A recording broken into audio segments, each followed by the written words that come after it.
Girly Colors in office and college wear kurtis price starts from 299. Visit girlycolors.in. Bad Rabbit, India's finest audio wearable brand, starting at 999. ஒரு shot ஒரு scene முடிஞ்சிருச்சு sir, அந்த ஷாட்டுக்கு எதுக்கு sir இன்னொரு 4 second extension? கூழாங்கல்ல இருந்தே இந்த questions வருது ஜென்ரலாகவே. அவன் நடக்கிறத உங்களுக்கு ஃபீல் பண்ண வைக்கிற அளவுக்கு ஸ்டே வைக்கணுன்றது தான். ஒரு அவார்டு படம் எடுக்கிறோம் இஷ்டத்துக்கு ஸ்டேவை போன்றதுலாம் கிடையாது.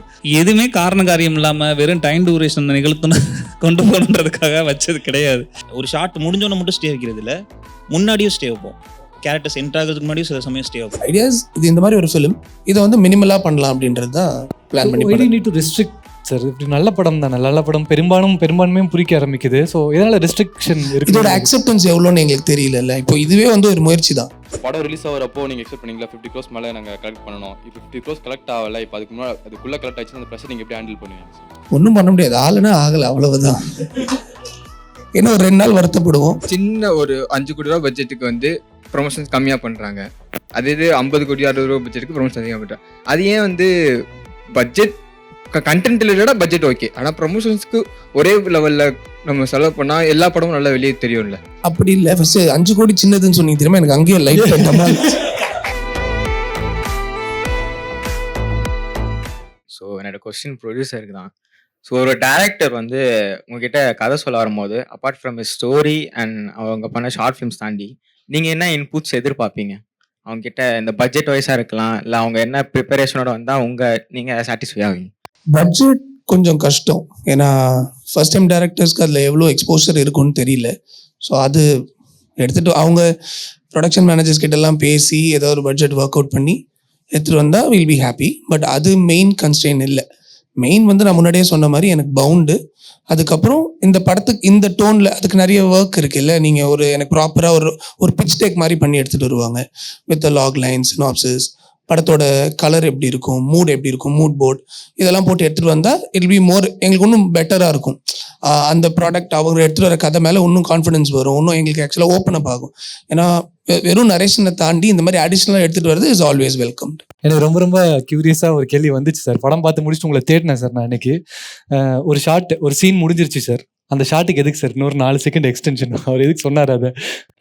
அது கூழாங்கல்ல இருந்தே இந்த கொஷின்ஸ் வருது ஜென்ரலாகவே. ஒரு இதோட ஜென்ரல் ருட்டீனாக நமக்கு ஒரு பழக்கப்பட்டிருக்கும் இல்லையா? ஒரு இங்கே கட் பாயிண்ட் அப்படின்னு வந்து நமக்கு ஒரு இது தோணும். ரொம்ப முன்னாடி ஒரு தியரிலாம் இருக்குது, நீங்கள் பார்த்துட்டு இருக்கும்போது எங்கே பிளிங்க் பண்ணுறீங்களோ அங்கே உங்களுக்கு கட் பாயிண்ட் இருக்குன்னு அர்த்தம்லாம் வால்டர் மச் சொல்லியிருக்காரு. பட் ஆனால் இப்போ ஒவ்வொரு கட் பாயிண்ட்டுக்கு முன்னாடி நமக்கு ஒரு ஐடியா இருக்கணும். டேரக்டரோட இன்டென்ஷன் என்ன, டீமாக நம்ம என்ன சொல்லணும்னு நினைக்கிறோன்றது ஒன்று இருக்குது. இப்போ கூழாங்கல்ல ஏன் நடக்கிறது தான் இருக்குது, நடக்கிறதே திரும்பி திரும்பி காமிச்சிட்டு இருக்கிறதுனால என்ன ஆகிற போகுது அப்படின்னா, அவன் எங்கே நம்ம இன் பாயிண்ட் வைக்கிறோம், எங்கே அவுட் பாயிண்ட் வைக்கிறோன்றது தான் நம்ம என்ன சொல்ல வரோன்றதோட பாயிண்ட். நம்மளோட ஃபிலாசபி ஆகட்டும், நம்மளோட பாலிடிக்ஸ் ஆகட்டும், எல்லாமே அங்கே தான் இருக்குது. எந்த ஷாட்டில் முடிக்கிறீங்க, எங்கே ஆரம்பிக்கிறீங்கன்றது தான். இதை நம்ம எப்படி டிசைட் பண்ணுறோன்னா, இப்போ நடக்கிறத ஏன் ரொம்ப சஸ்டெயின் பண்ணணும்னு நினச்சோன்னா அதுக்கு பின்னாடி இந்த ஃபிலாசபி அவன் நடக்கிறத உங்களுக்கு ஃபீல் பண்ண வைக்கிற அளவுக்கு ஸ்டே வைக்கணுன்றது தான். அதில் வந்து அவன் நடக்கிறான், கன்வே ஆகிடுச்சு, இங்கேருந்து இங்கே வரான், அந்த லொக்கேஷனுக்கு வரான், கன்வே ஆகிடுச்சுன்னா கட் பண்ணுறதுக்காக இல்லை, அந்த லொக்கேஷன் உங்களுக்கு ஃபீல் ஆகணும். அவன் செப்பல் படம் நடக்கிறான்னா அதை நீங்கள் லுக் வந்து உங்களுக்கு அந்த மலைக்கு போயிட்டு திரும்பி அவன் காலுக்கு வந்துட்டு அவனுக்கு வர வரைக்கும் இந்த கேல்குலேஷன்ஸ்லாம் இருக்கும். ஐட்ரேஸ் எங்கெங்கே இருக்குன்றத ஓரளவுக்கு ஜட்ஜ் பண்ணி தான் அதை பண்ணுவோம். இப்போ கொட்டுக்காளி எடுத்துக்கிட்டோம்னாலும் அதுதான். அவருக்கு வந்து இந்த இடம், இந்த நேச்சர் வந்து எவ்வளோ பீஸ்ஃபுல்லாக இருக்குது, இந்த மனிதர்கள் வந்து இதை எப்படி டார்ச்சர் பண்ணாங்க அப்படின்றது இருக்கு இல்லையா? இப்போ அதுக்காக ஸ்டேஸ் இருக்கும். ஸோ இந்த இன்டென்ஷனுக்காக தான் ஸ்டே ஒன்று கால்குலேட். சும்மா ஓகே ஒரு அவார்டு படம் எடுக்கிறோம் இஷ்டத்துக்கு ஸ்டேவை போன்றதெல்லாம் கிடையாது. அப்படி பண்ணுறது என்னன்னா உங்களுக்கு தனியாக துருத்திக்கிட்டு தெரியும், ஏதோ ஒரு அங்கே தான் செயற்கைத்தன்மை வரும். நாங்கள் என்ன முயற்சி பண்ணுவோம்னா, நமக்கு ஒரு ஐடியா இருக்குது, அதை கம்யூனிகேட் பண்ண ட்ரை பண்ணுவோம். அது புரியலாம், புரியாமல் போகலாம், அது பற்றி இல்லை. நமக்கு ஒவ்வொரு கட் பாயிண்ட்டுக்கு பின்னாடியும் ஒரு ஐடியா இருக்கணும் அப்படின்றது தான். Cool, super. இல்லை, இப்போ இந்த கொஸ்டின்ஸ் எங்களுக்கு வந்துக்கிட்டே தான் இருக்கும், அது ஒன்றும் பிரச்சனை இல்லை. இப்போ ஒரு ஷார்ட்டோட லென்த்தை தீர்மானிக்கிறத நான் சைக்காலஜிக்கலாக நாங்கள் டிஸ்கஸ் பண்ணணும்னு நினைக்கிறோம். ஓகேங்களா? இப்போ அந்த பொண்ணு, நான் இப்போ நீங்கள் எல்லாருமே இதை ஃபீல் பண்ணியிருப்பீங்க, இந்த படத்தில் மியூசிக் கிடையாது, ஆனால் அந்த பாட்டு அந்த பொண்ணு முணுமுணுக்கிறாள், அந்த குழந்தைகிட்ட வந்து ஆரம்பிச்சிருக்கும். நீங்கள் இந்த பொண்ணு வந்து முணுமுணுக்க ஆரம்பிக்கிறது உங்களுக்கே மைண்டில் ரீட் பண்ணியிருப்பீங்க, அந்த பாட்டை நீங்கள் முணுமுணுக்க ஆரம்பிச்சிருப்பீங்க. அந்த லென்த்து அதுக்காக வைக்கப்பட்டது. நீங்கள் அந்த பாட்டை பாடிக்கிட்டே இருக்கும்போது உங்கள் முகத்தில் ஒருத்தன் பொழிச்சுன்னு அப்புனானா என்னவா இருக்குன்றதை ஃபீல் பண்ணுறதுக்காக தான் நாங்கள் வச்சுருக்கோம். எதுவுமே காரண காரியம் இல்லாமல் வெறும் டைம் டூரேஷன் நிகழ்த்தணும் கொண்டு போகணுன்றதுக்காக வச்சது கிடையாது. இப்போ அண்ணன் கூட முன்னாடி சொல்லியிருந்தார்ல, இப்போ ஒரு ஆட்டோ போயிருச்சு, எதுக்கு அந்த ஷாட்டு அப்படின்ற ஒன்று இருக்குல்ல. இப்போ ஆட்டோ இந்த இடம் இவங்க வர்றதுக்கு முன்னாடி எவ்வளோ அமைதியாக இருந்துச்சு, ஏதாவது இருந்துச்சு. இப்போ அவங்க போனதுக்கப்புறம் எப்படி இருக்குது, இந்த இடத்த வந்து தான் இவங்க வந்து இப்படி ஒரு மாதிரி டிஸ்டர்ப் பண்ணிட்டு போயிருக்காங்க அப்படின்னு. நீங்கள் ஃபைட் சீக்வன்ஸ் நடந்துட்டு இருக்கும்போது ஒரு அவுட்டில் தண்ணி போகிற ஷாட் ஒன்று இருக்கும், அது பார்க்கவே பயங்கர ரம்மியமாக பயங்கர பியூட்டிஃபுல்லாக இருக்கும். அந்த ஷாட் எதுக்குன்னா, இவ்வளோ அழகான இடம், இங்கேருந்து நம்ம போனால் என்ன பண்ணுவோம், அங்கே போய் அந்த பாலத்தில் நின்று எப்படி இருக்குது, மவுண்டன் எப்படி இருக்குது அப்படின்னு பேசுவோம்ல. இது எதையுமே நின்று ரசிக்கிறதுக்கான மனநிலையை இங்கே இருக்க சிஸ்டமோ இந்த அட்மாஸ்பியரோ இங்கே இருக்கிற எனிவேர் எதுவுமே அவங்களுக்கு உருவாக்கி தரல. அவங்க எதையுமே கண்டுக்கிறாம அப்படி கலவரத்தில் தான் ஈடுபட்டுக்கிட்டு இருக்காங்கன்றதை போர்ட்ரே பண்ணுறதுக்கு தான். அதை தான் நாங்கள் வந்து எல்லா வழியாகவும் எடிட்டிங் எல்லா டூலையும் வந்து நாங்கள் க்ரியேட்டிவிட்டியாக பயன்படுத்திக்கிட்டு நாங்கள் அதை சொல்லணும்னு ட்ரை பண்ணுறோம்.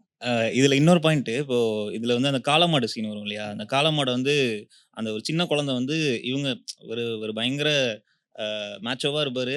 ஆனால் ஒரு காளமாடு வந்து இவங்க எல்லாரையும் கட்டுப்படுத்தி நிப்பாட்டிடும். ஒரு சின்ன குழந்தை வந்து அதை கூப்பிட்டு போகும். அந்த சீன் வந்து அந்த குழந்தை அந்த இவங்க இருக்க இடத்துல வந்து அதை கூப்பிட்டு போனோடனே முடிஞ்சிருச்சு. திரும்பி ஆனால் உள்ள ஒரு ஷாட் வரும், அந்த குழந்தை வந்து அதை கூப்பிட்டு ரைட்லேருந்து லெஃப்ட்டுக்கு போகிற வரைக்கும் இருக்கும். அது ஏன் வைக்கிறோம்னா, இப்போ அங்கேயே சீனை கட் பண்ணிடலாம் யூஸ்வலாக பார்த்தா. பட் ஆனால் உங்களுக்கு அந்த குழந்தை மறந்துடும். ஓகே, அங்கே உங்களுக்கு இன்னும் எக்ஸ்ட்ரா கவனம் வரணும், அது ஏன் வச்சுருக்காங்க அப்படின்ற ஒரு கவனம் வரணும். அதை பற்றி நீங்கள் சிந்திக்கணுன்றதுக்காக தான் அதை வைக்கிறோம். ஸோ அதே மாதிரி ஒரு ஷாட் முடிஞ்சோன்னு மட்டும் ஸ்டே வைக்கிறது இல்லை, முன்னாடியும் ஸ்டே வைப்போம். கேரக்டர்ஸ் என்ட்ரு ஆகிறதுக்கு முன்னாடியும் சில சமயம் ஸ்டே வைப்போம். இந்த காலமாடு முடிஞ்ச உடனே ஒரு ஒயிட் ஷாட் வரும்.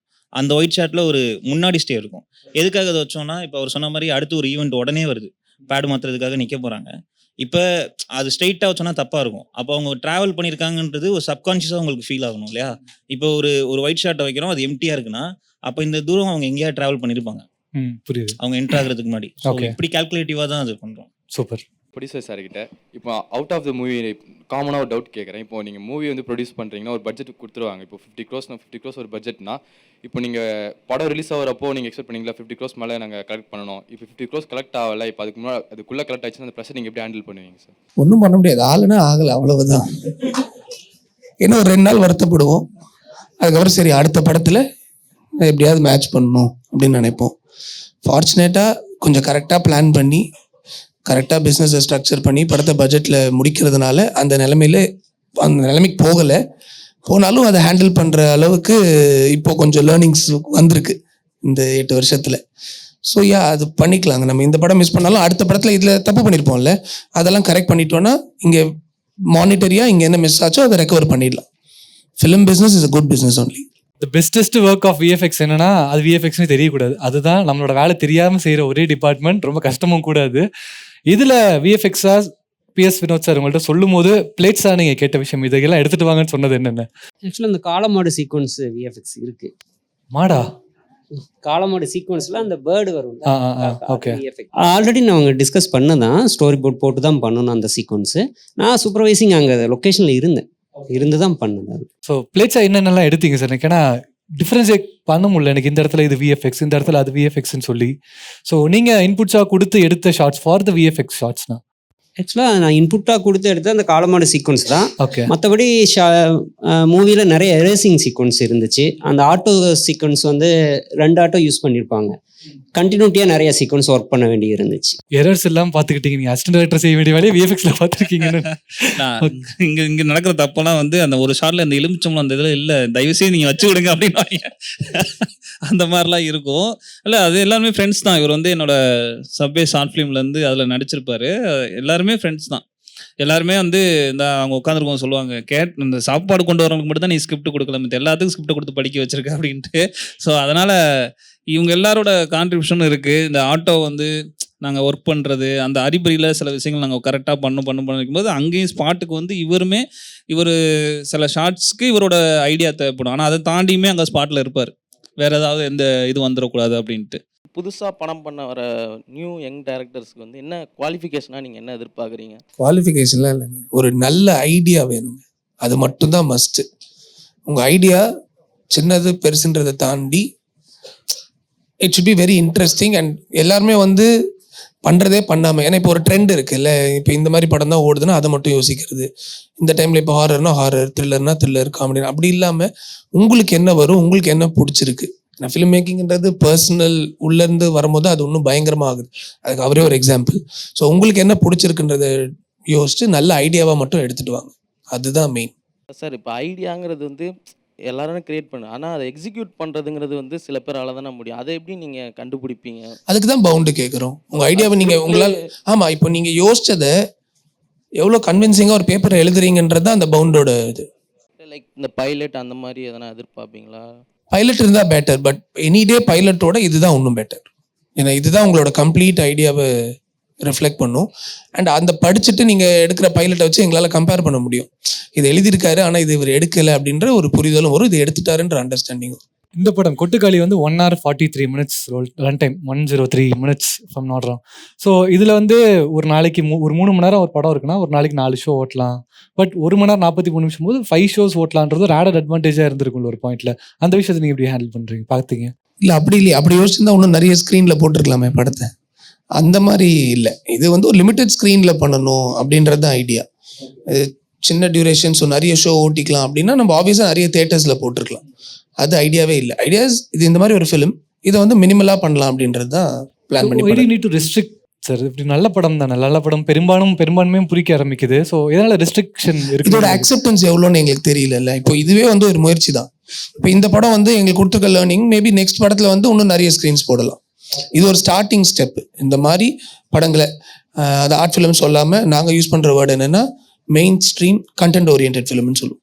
ஸோ இந்த மாதிரி படங்களை இப்போ ஸ்டார்ட் பண்ணியிருக்கோம். நீங்கள் நெக்ஸ்ட் அடுத்த இந்த மாதிரி ஒரு படம் பண்ணும்போது டெஃபினட்டாக இதோட ஸ்க்ரீன் கவுண்ட் இன்க்ரீஸ் பண்ணுற கான்ஃபிடன்ஸ் எனக்கு இப்போ எங்களுக்கு வந்துருச்சு. ப்ரொமோஷன், ஒரு படத்துக்கு இந்த ப்ரொமோஷன் எல்லாம் இருக்குல்ல, ஸோ வந்து சின்ன ஒரு 5 கோடி ரூபா பட்ஜெட்டுக்கு வந்து ப்ரொமோஷன்ஸ் கம்மியாக பண்ணுறாங்க. அதே இது 50 கோடி 60 ரூபா பட்ஜெட்டுக்கு ப்ரொமோஷன் அதிகமாக பண்ணுறாங்க. அது ஏன் வந்து பட்ஜெட் கண்டென்ட் ரிலேட்டடாக பட்ஜெட் ஓகே, ஆனால் ப்ரொமோஷன்ஸ்க்கு ஒரே லெவலில் நம்ம செலவு பண்ணால் எல்லா படமும் நல்லா வெளியே தெரியும்ல? அப்படி இல்லை, ஃபர்ஸ்ட் 5 கோடி சின்னதுன்னு சொன்னீங்க தெரியுமா, எனக்கு அங்கேயே லைஃப் இல்லை, நான் ஒரு ஜென்ரலாக சொன்னேன். லைக் ஒரு 50க்கு 5 ரூபா நம்ம டிஃபரன்ஸ் இருக்கு, அதை வச்சு சொன்னேன். அப்படி இல்லை, சரி, ஒரு படத்தோட ப்ரொமோஷன் வந்து நிறைய விஷயங்களை சார்ந்து இருக்கு. ஒன்று ஆப்வியஸாக நீங்கள் சொன்ன மாதிரி படத்தோட கண்டென்ட், ரெண்டாவது அந்த படத்தோட பிஸ்னஸும் சம்மந்தப்பட்டிருக்கு. இப்போ நான் வந்து ஒரு படத்தை பெரிய பிஸ்னஸ் பண்ணேன்னா அந்த டிஸ்ட்ரிபியூட்டர்ஸ் ஆகட்டும், அது கூட சம்மந்தப்படுறவங்க எல்லாருமே ப்ரொமோஷனையும் பெருசாக எதிர்பார்ப்பாங்க. அது தப்பாயிடும். நான் படத்தை நல்லா வியாபாரம் பண்ணிட்டு ப்ரொமோஷனே பண்ணலன்னா தப்பாயிடும். ஸோ அது பேஸ் பண்ணி தான் அந்த ஸ்கேல். அதே மாதிரி தான் இப்போ இந்த படம் ரிலீஸ் ஆகும்போது தான் மொத்தம் 3 படம் ரிலீஸ் ஆச்சு. போகும் இடம் இருந்துவரமில்லை, அதுவும் நாங்கள் நேற்று ஸ்க்ரீனிங் பார்த்துருந்தோம். ஸோ ஆனால் வந்து அதுக்கு கிட்டத்தட்ட அயோத்தி மாதிரி ஒரு ரீச் கிடைக்க வேண்டிய படம். ஆனால் வந்து லைக் யாருக்குமே தெரியாமல், ஸோ ஒரு தெரியாமல் போயிடுச்சு. ஆனால் அது ப்ராப்பராக ப்ரொமோஷனே இல்லாமல் போயிடுச்சு. நாங்கள் பண்ணியிருக்கோமா ஓரளவுக்கு ப்ரொமோஷன்? இல்லை, நேம் ஆல்ரெடி இதில் பெரிய பெரிய நேம்ஸ் ஆல்ரெடி இருக்கு. அதுவே ஒரு நேமே ஒரு ப்ரொமோஷன்ஸ் வந்துடுது. அதை தாண்டியுமே ஃபிலிம் ஃபெஸ்டிவல் அவார்டு வாங்கியிருக்கே இன்னொரு சைடு ப்ரொமோஷன்ஸ் வந்து கிடச்சிருக்கு. ஸோ அந்த மாதிரி கேட்குறேன். லைக் அந்த போகும் தூரமொழி படம் வந்து பெரிய ப்ரொமோஷன் இல்லாமல் பட் ஒரு நல்ல கண்டென்ட் இருக்கிற படம் தான் அதுவுமே. ஸோ அது இல்லை, அது நீங்கள் தெரியல. நான் அந்த படமும் பார்க்கல. ஸோ அதனால எனக்கு படம் பற்றி தெரியாது. அது அவங்களோட ஸ்ட்ராட்டஜியாக இருக்கும், அவங்க அந்த ப்ரொடியூசரோட ஸ்ட்ராட்டஜியாக இருக்கும். இது ப்ரொமோஷன் நிறைய இருக்குல்ல, சோஷியல் மீடியாவில் இருக்குது, ஃப்ளோரில் இருக்குது, கிரவுண்டில் பண்ணுறோம்.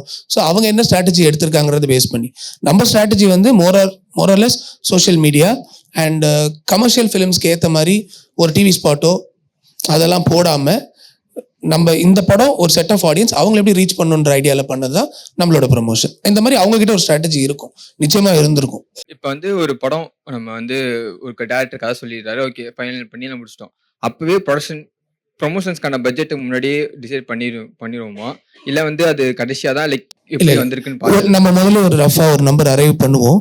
பட் படம் பார்த்த உடனே சில ஆஸ்பெக்ட்ஸ் ஆஃப் த ஃபிலிமை இன்னும் பெட்டராக ப்ரமோட் பண்ணலான்னு தோணும், சிலது வேண்டான்னு தோணும். ஸோ அப்போ கொஞ்சம் ஃப்ளெக்சிபிளாக தான் இருக்கும். ஒரு படத்துக்கு ஃபேமிலியோட ஒரு ஹஸ்பண்ட் ஒய்ஃப் 2 குழந்தைங்களோட போயிட்டு வராங்க, பார்க்கிங்கு டிஃபன் சாப்பிட்றது எல்லாம் சேர்த்து ஒரு படத்துக்கு மினிமம் ஒரு 3000 ஆயிடும்னு வச்சுக்கோங்களேன். அது அந்த மாதத்துடைய பட்ஜெட்டாக அவங்களுக்கு அது இருக்க போகுது. ஸோ 2 படமாக ஒன்றா ரிலீஸ் ஆகும்போது வாழை பார்த்தவங்க கொட்டுக்காளி வந்திருப்பாங்களா அப்படின்னா ஒரு கேள்விக்குறி வரும். ஏன்னா அவங்களோட பட்ஜெட் பெர் மந்த்துக்கான பட்ஜெட் முடியுது. அதே கொட்டுக்காளிக்கு வந்து அவங்க வாழை போவாங்களா அப்படின்றது அது அந்த இடத்துல பட்ஜெட் முடியுது. அகெயின் இது ரெண்டுல ஏதாவது ஒரு படம் தான் பார்க்கப்படுது இல்லையா சார்? இந்த ரிலீஸ் கல்ச்சர்னு வரும்பொழுது இது ரெண்டும் ஒரே பாயிண்ட்ல வர்றதுன்றது அதை நீங்க எப்படி பாக்குறீங்க? அட்லீஸ்ட் ஒரே டைம்ல 2 பெரிய படமும் வந்து 2ம் ஓடி இருக்கு. பட் அது வந்து அதை சுற்றி வந்து அந்த சர்க்கம்ஸ்டான்ஸ் அப்போ ஒரு ஃபெஸ்டிவலாக இருந்திருக்கும். இப்போ பேட்டா விஸ்வாசம் 2மே நல்லா பண்ணுச்சு, அது ஒரு ஃபெஸ்டிவலில் வந்து. இந்த மாதிரி படங்கள் ஒரு நான் ஃபெஸ்டிவலில் வரும்பொழுது நீங்கள் சொல்கிறது கரெக்ட். ஒரு விதத்தில் அவங்களால ஒரு மூவி தான் அஃபோர்ட் பண்ண முடியும்னா அவங்க அப்போ என்ன மூவி அவங்களுக்கு யார் பிடிச்சிருக்கு அப்படின்றத பார்த்து போயிடுவாங்க. எனி டே கொட்டுக்காளியை பொறுத்த வரைக்கும் நிச்சயமாக ஏதோ ஒரு படம் கூட வரதான் செய்யணும். ஏன்னா இப்போ வந்து ரொம்ப ஜாம் பேக்ட் ஆகிடுச்சு. இப்போ எங்களுக்கு வந்து ஒரு ரிலீஸ் விண்டோ எடுக்க அதை செலக்ட் பண்ணுறதே ஒரு பெரிய ப்ராசஸாக இருக்குது. இப்போ கோட் வரும், கோட்டுக்கு அப்புறம் திருப்பி தீபாவளி ரிலீசஸ் வருது, அதுக்கப்புறம் திருப்பி அடுத்த பெரிய படங்கள். ஸோ லைனாக படங்கள் வந்துக்கிட்டே தான் இருக்க போகுது. ஸோ நம்ம ஒரு டேட்டை ஃபிக்ஸ் பண்ணுறோம், அந்த டேட்டை ஃபிக்ஸ் பண்ணிவிட்டு நம்ம கண்டென்ட் மேலே பிலீவ் பண்ணிவிட்டு ப்ரொசீட் பண்ணிடுறது தான். பட் as you told, இப்போ அவங்கக்கிட்ட பைசா இருந்துச்சுன்னா 2 படம் பார்ப்பாங்க, இல்லைன்னா ஏதாவது ஒரு படம் தான் பார்ப்பாங்க. அந்த நேரத்துக்கு எந்த படத்தை அவங்களுக்கு பிடிச்சிருக்கு, எதோட ரெவ்யூ எப்படி இருக்குன்றதை பார்த்து டிசைட் பண்ணிடுறாங்க. பட் நீங்க டேட் லாக் பண்ணும்போது வாழை வருதுன்னு தெரியுமா உங்களுக்கு முன்னாடி? It happen. நாங்கள் டேட்டை ரொம்ப முன்னாடியே லாக் பண்ணிட்டோம், எங்களுக்குள்ளேயே நாங்கள் பேசி டிசைட் பண்ணி லாக் பண்ணிட்டோம். அண்ட் வாழை இன்னும் நான் ஒன்றும் பார்க்கல, ஏன்னா இந்த படம் இதில். பட் இன்னும் தான் பார்க்கணும், பார்த்துட்டு தான் எப்படின்னு சொல்லணும். ஸோ அதனால அதை பற்றி எனக்கு தெரியல. ரேங்கர்லாம் மறந்து ஃபேன் பாய் கேள்வி கண்டுபிடிச்சிட்டிங்களா? எனக்கு ஒரே ஒரு கேள்வி. ஏன்னா ஃபுல் லென்த் ஒரு கமர்ஷியல் படம், ஃப்ரான்ஸில் ஒரு ஃபைட்டு, கனடாவில் ஒரு சேஸு, கென்யாவில் ஒரு கிஸ்ஸு, ரஷ்யாவில் ஒரு ரொமான்ஸு, இந்த மாதிரி ஒரு ஃபுல் லென்த் கமர்ஷியல் படம் வினோத். அதில் கிளைமேக்ஸ் நாங்கள் வச்சுக்கிறோம் சார். அதில் ஹீரோ ஹீரோயின் சேர்றாங்களா, இல்லை வில்ல முறமாமனா வந்து தாலி கட்டுறோம், அதை நாங்கள் பார்த்துக்குறோம். அந்த மாதிரி ஏதாவது ஆப்ஷன் இருக்கா சார்? இனி தாட்ஸ்? இல்லை அடுத்த படம், இல்லை 2 படம் கழிச்சு ஒரு கம்ப்ளீட்டாக கமர்ஷியல் ஃபிலிம் ஐடியா இருக்கா? அப்படி இல்லைன்னா இது எனக்கு என்னன்னா, எனக்கு இப்படி ஒன்று வந்துடுது, இப்படி ஒன்று வாக்கியப்பட்டிருக்கு, இதை நான் சரியாக பண்ணியிருக்கேன், இந்த கொட்டுக்காலைக்கு இப்போ நான் சரியாக பண்ணியிருக்கேன். அடுத்து என்னோட வந்து தான் இப்போ எனக்கு அது நான் சொல்கிறேன் இல்லைங்க, இப்போ அண்ணன்ட்ட போய் பண்ணுறதும் சரி, இப்போ சூர்யான்ட்ட போய் பண்ணுறதும் சரி, அது பெரிய ரெஸ்பான்சிபிலிட்டி. எனக்கு இப்போ வந்து அதை கரெக்டாக பண்ண முடியுன்ற இடத்துக்கு இப்போ வரும்போது, நம்பிக்கை வரும்போது கண்டிப்பாக போய் எல்லாமே ட்ரை பண்ணலாம். எனக்கு எக்ஸ்ப்ளோர் பண்ணணுங்க, அவ்வளோதாங்க. இது வந்து டன். இல்லை நான் ஏன் கேட்டேன்னா, கூடிய இருக்கார்ல டக்குன்னு ஓகே நான் கமர்ஷியல் கதை இருக்குன்னா சொல்லிட்டு ஆளுக்கு ஒரு அட்வான்ஸ் வாங்கிட்டு வீட்டுக்கு போயிடலாமேன்னு பார்த்தேன். ஆமாம், இவர் சொன்னார்ல என் படம் வருமா, ஆக்ஷன் கட் சொல்லுவோமா, அப்போ வினோத் சார் படத்துல என் மூஞ்சி வராதா, SK ப்ரொடக்ஷன்ஸ் மூஞ்சில் என் பேர் வராதா, ஒரு ஆசை இருக்காதா sir? Girly Colors in office and college wear kurtis price starts from 299. Visit girlycolors.in. Bad Rabbit, India's finest audio wearable brand, starting at 999.